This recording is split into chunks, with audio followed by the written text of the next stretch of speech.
വയനാട്ടിലെ മുണ്ടക്കയിൽ സംഭവിച്ചത് എന്താണ്? ഇപ്പോഴുണ്ടാകുന്ന ഉരുൾപൊട്ടലുകൾക്ക് കാരണമെന്ത്? ഏതൊക്കെ ജില്ലകളിലാണ് ഉരുൾപൊട്ടലുണ്ടാകാൻ സാധ്യത?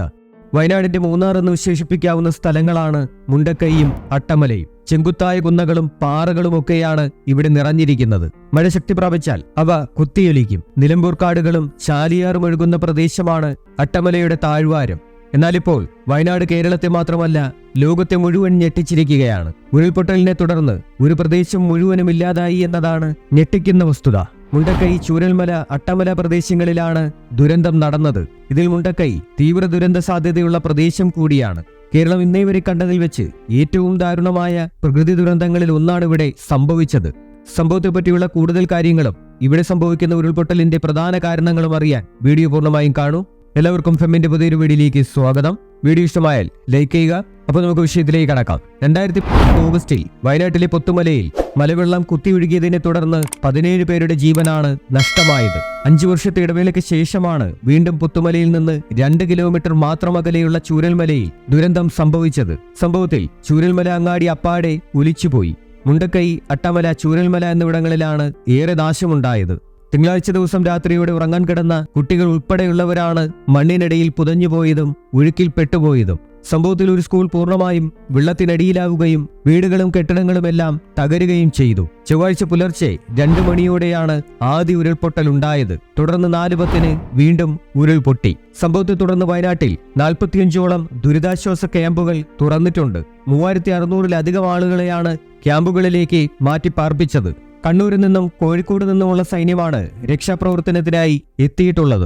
ദുരന്തം നടന്ന പ്രദേശത്തുള്ള പാലം ഒലിച്ചുപോയതുകൊണ്ട് തന്നെ അവിടെ രക്ഷാപ്രവർത്തകർക്ക് എത്താൻ ബുദ്ധിമുട്ടായിരുന്നു. തുടർന്ന് രക്ഷാപ്രവർത്തനം നല്ല രീതിയിൽ മുന്നോട്ട് കൊണ്ടുപോകുന്നതിന് വേണ്ടി പ്രദേശത്ത് താൽക്കാലിക പാലം നിർമ്മിക്കാനും തീരുമാനിച്ചു. മനുഷ്യന്റെ ജീവനും സ്വത്തിനുമെല്ലാം ഭീഷണിയാകുന്ന ഉരുൾപൊട്ടൽ സംഭവിക്കുന്നത് എന്തുകൊണ്ടാണ്? മഴ മാത്രമാണോ ഇതിന് കാരണം? അതിനെപ്പറ്റി പറയുന്നതിന് മുൻപ് കേരളത്തിലാകെ എത്ര ഉരുൾപൊട്ടലുകൾ നടന്നിട്ടുണ്ട് എന്ന് നിങ്ങൾക്കറിയാമെങ്കിൽ കമന്റ് ചെയ്യുക. പ്രധാനമായും 2 കാരണങ്ങൾ കൊണ്ടാണ് ഉരുൾപൊട്ടൽ ഉണ്ടാകുന്നത്. അതിലൊന്ന് കണ്ടീഷനിങ് ഫാക്ടേഴ്സും രണ്ടാമത്തേത് ട്രിഗറിംഗ് ഫാക്ടേഴ്സുമാണ്. കണ്ടീഷനിങ് ഫാക്ടേഴ്സ് നോക്കുകയാണെങ്കിൽ അതിൽ ഭൂമിയുടെ ചരിവും മണ്ണിന്റെ കനവും ഘടനയും ഒക്കെയാണ് ഉരുൾപൊട്ടലിന് കാരണമാകുന്നത്. ട്രിഗർ ഫാക്ടേഴ്സിന് മഴയാണ് കാരണം. കേരളത്തിന്റെ ഭൂപ്രകൃതി കണക്കിലെടുക്കുകയാണെങ്കിൽ അവിടെയുള്ള കുന്നുകളുടെ ചരിവും ഒരു പ്രധാന കാരണമായി തീരാറുണ്ട്. ഭൂമിയുടെ ചരിവ് 20 ഡിഗ്രിക്ക് മുകളിലാണെങ്കിൽ അത് ഉരുൾപൊട്ടൽ സാധ്യതയുള്ള സ്ഥലമാണെന്നാണ് വിദഗ്ധരുടെ അഭിപ്രായം. സംസ്ഥാനത്ത് നിന്ന് നമ്മൾ കാണുന്ന മിക്ക പാറകളും വളരെ പഴക്കമുള്ളതാണ്. പക്ഷെ അവയുടെ മുകളിൽ കാണുന്ന മണ്ണിന് വളരെ കുറച്ചു വർഷത്തെ പഴക്കമേ ഉള്ളൂ. ശക്തിയായ ഒരു മഴ പെയ്താൽ ഈ മണ്ണ് ഊർന്നിറങ്ങി വരാനുള്ള സാധ്യതയും കൂടുതലാണ്. ഉരുൾപൊട്ടലുകൾക്ക് പലപ്പോഴും മനുഷ്യരാണ് കാരണക്കാരാകുന്നത്. മണ്ണിന്റെ ഘടനയും മരങ്ങളുടെ പ്രത്യേകതയും പാറകളുടെ സ്വഭാവവും ഒന്നും തന്നെ നോക്കാതെ പലരും മലഞ്ചെരുവുകളിൽ കൃഷി ചെയ്യുകയും പാറ ഖനനം ചെയ്യുകയും കെട്ടിടങ്ങൾ നിർമ്മിക്കുകയും ഒക്കെ ചെയ്യാറുണ്ട്.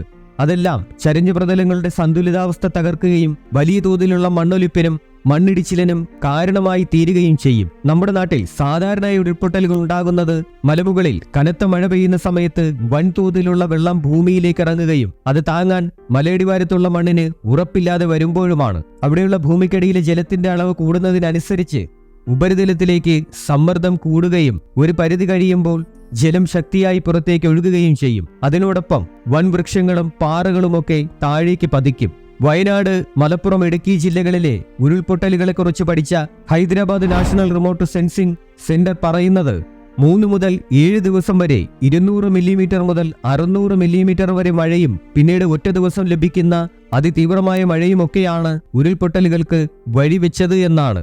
കേരളത്തെ സംബന്ധിച്ചിടത്തോളം തീരദേശ ജില്ലയായ ആലപ്പുഴ ഒഴികെ കേരളത്തിലെ 13 ജില്ലകളും ഏത് സമയത്തും ഉരുൾപൊട്ടൽ സാധ്യതയുള്ള ജില്ലകളാണ് എന്നാണ് വിദഗ്ധർ പറയുന്നത്. ഉരുൾപൊട്ടൽ വരുമ്പോൾ നമ്മൾ പാലിക്കേണ്ട ചില കാര്യങ്ങളുണ്ട്. ഒരിക്കലും മരങ്ങളുടെ ചുവട്ടിൽ പോയി അഭയം തേടാൻ പാടില്ല. അപകടത്തിൽപ്പെട്ടവരെ എത്രയും പെട്ടെന്ന് തന്നെ ആശുപത്രിയിൽ എത്തിക്കാൻ സഹായിക്കണം. ആ ഭാഗത്തെ വൈദ്യുതി ബന്ധം പൂർണ്ണമായും വിച്ഛേദിക്കണം. ഗ്യാസ് അടുപ്പ് ഓഫാണെന്ന് ഉറപ്പുവരുത്തുകയും വേണം. കൂടാതെ ഉരുൾപൊട്ട സമയത്ത് നിങ്ങൾ വീട്ടിനകത്താണെങ്കിൽ നല്ല ബലമുള്ള മേശയുടെയോ കട്ടിലിന്റെയോ കീഴെ അഭയം പ്രാപിക്കണം. അഥവാ നിങ്ങൾ ഉരുൾപൊട്ടലിൽ പെട്ടുപോവുകയാണെങ്കിൽ തലയ്ക്ക് പരിക്കേൽക്കാതെ ശ്രദ്ധിക്കണം. വീഡിയോ ലൈക്ക് ചെയ്യുക, ഷെയർ ചെയ്യുക. കൂടാതെ ചാനൽ സബ്സ്ക്രൈബ് ചെയ്ത ശേഷം ബെല്ലൈക്കൺ അമർത്തി ഓൾ എന്ന ഓപ്ഷൻ സെലക്ട് ചെയ്യുകയും വേണം. അടുത്ത വീഡിയോയിൽ കണ്ടുമുട്ടുന്നവരെ ഗുഡ് ബൈ, ജയ് ഹിന്ദ്.